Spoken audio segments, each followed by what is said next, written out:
host na si Kyla. Sorry kay nadugay. So makita na ang screen share from PPT? Wala pa. Wala pa Wala dugay. pa. Wala pa.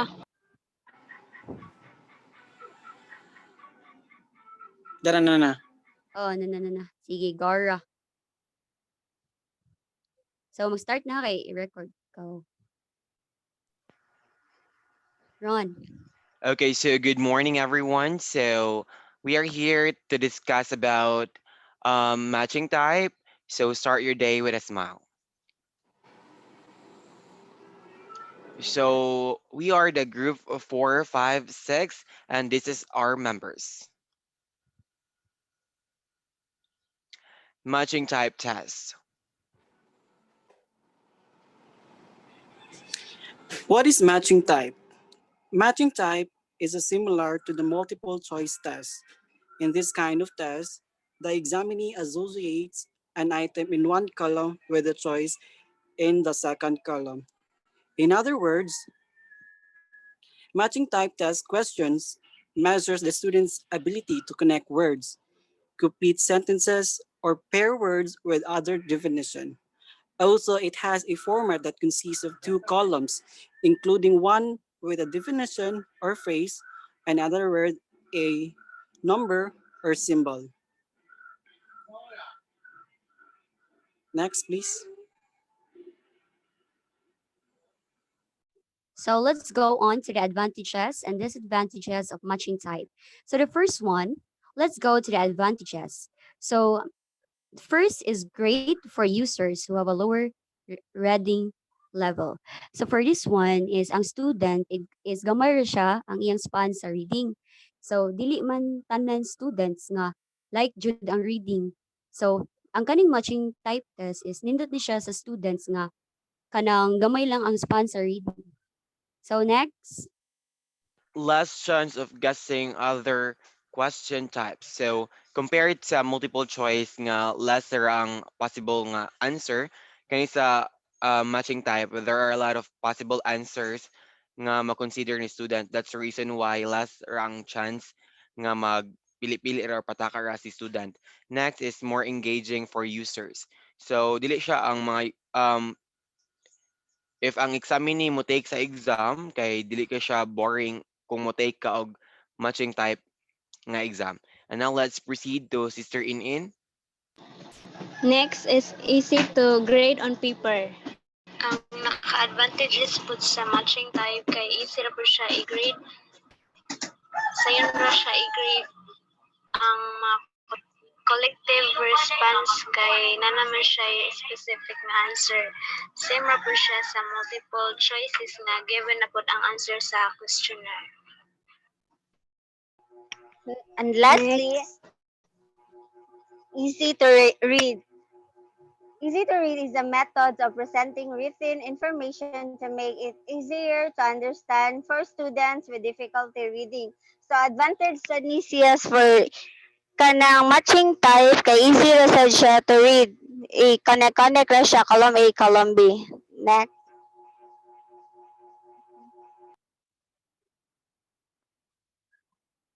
so for the disadvantages, so the first advantages is time consuming for user taking tests, especially if test is time.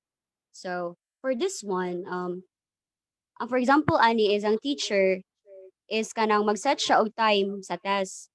So ang naka-disadvantage is dili matarong sa student og analyze ang question kay tungod ang time is limited lang siya. So next. So next is can take time to create questions. So time consuming jud siya sa pagbuhat og question ani ang kanang matching type test kay ikaw teacher need manggod sad nimo nga unaw-naon kung unsa jud nga ang answer nga ma-match sa questions nga imong gibuhat din. Tagaan sa nimo siya murag strategy nga kanang i-challenge gani mo ang student kung unsaon nimo siya pagkuan para mura silang malibog kunuhay kay by column man siya. Mara.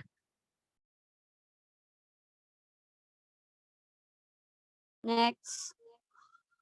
So next is disengaging for the user if having to search through many matches. So as we all know, matching type kind of test, it has a two columns, column A and column B. So kanang na siya chance nga kanang murag ma-discourage ang mag-answer sa matching type kay daghan kaayo og kanang choices, like kanang for example column A kay kuan ra siya 1 to 5, tapos ang column B kay daghang kay choices 1 to 10. So nay kanang chance ang mag-answer nga ang kanang maglibog mo ko kadaghan ba ani. So next.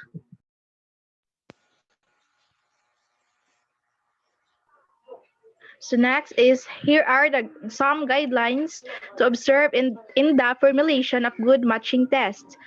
First is match homogeneous, not heterogeneous items. When we say homogeneous, it is similar, while heterogeneous is consisting of dissimilar or diverse. The items to match must be homogeneous. It means similar. If you want your student to match authors with their literary works, in one column will be authors and in the second column must be literary works. The second guidelines for constructing the test. The stem, longer in construction, must be the first column, while the options, usually shorter and must be in the second column.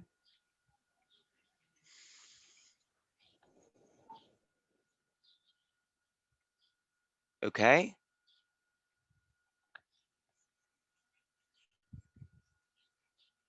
Next. The option must be more in number than stems to prevent the students from arriving at the answer by mere process of elimination. So by constructing the test, you must have more options to give to your students, whereby possibility of an option being correct is close to zero or significantly closer compared to other options. So ang students should be able to rule out a number of obviously incorrect answer. So ang students, if di ba na-answer sa as students kay nati answer nga atong ikuan kanang dili ta sure sa atong answer, so dapat mo consider ta sa process of elimination, because by eliminating even two options will greatly increases the students' chances of guessing correctly.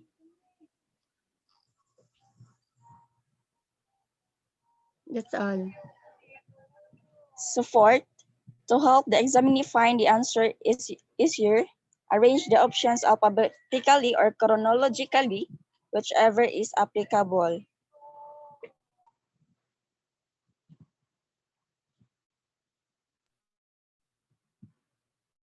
Next. Fifth, like any other test, the direction of the test must be given. The examinees must know exactly what to do. So every exam, naaman dyan na direction, di ba? So in order for us to understand, we must read carefully the directions so that the examinees or a person who are taking the exam can easily answer it. Next.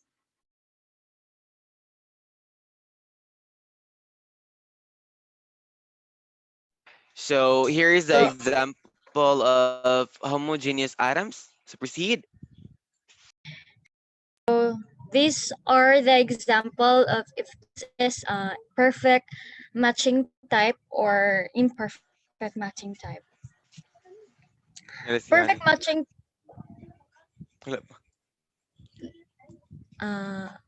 perfect matching type. Example, match the items in column A with the items in column B. So as you can see in column A, na siya kang question kutog 6. And in column B, A to G, which is kanang ako ani which is makuha na to if perfect matching type siya if sa column 1 to sa column A is ma-answeran siya sa column B, which is dili magbalik ang answer. Next.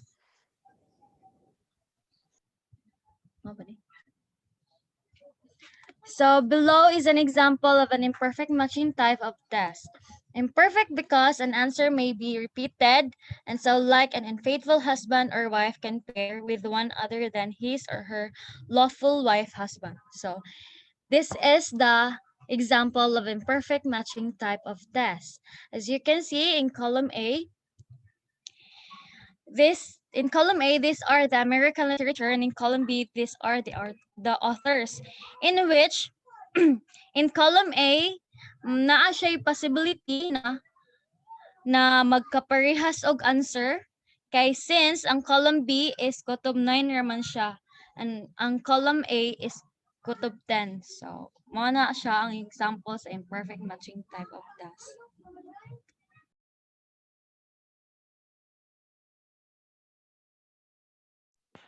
Sample test with critic if it followed the guidelines. And now let's check if this example is a perfect matching type or imperfect matching type. Example, match the items in the column A with the column items in the column B. Okay, as you can see sa guidelines kay dapat murag na patay pa-view ani nga next page.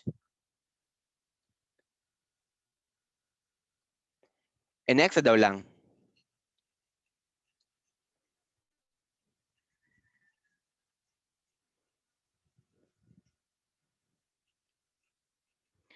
Okay, as you can see, items sa column A kay kutob 10 and it's in column B kay kutob J, which means 9 kabuok ang possible answers sa 10 kabuok given sa column A. So mo na ang sa guideline number 1. Sa guideline number 2, okay ra siya kay ang gingon sa guideline number 2 kay dapat mas worthy ang nasa column B compared sa column A. So what do you think, guys? Is it perfect or imperfect? Perfect. Perfect. Kay nine answer there aron nga ma-repeat siya. So Yes. perfect. Okay. Who has another idea? How about Leonora?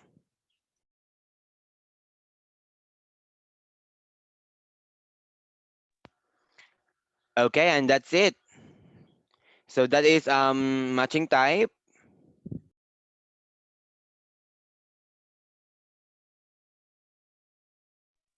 So all in all, the purpose or the importance of matching type, this is effective when you need to measure the learner's ability to identify the relationship or association between similar items.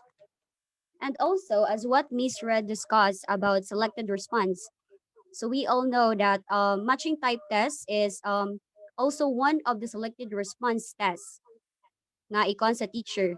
So, ingon si Miss Red nga ang matching type test kay dali ra siya i-check compare sa other selected response test kay matching type test kay if unsang answer mao na ang iyang answer. So unlike man sa mga katong mga construct nga something nga test, di ba?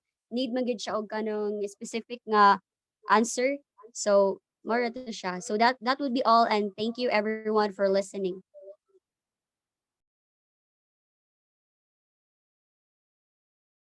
So more to siya, guys.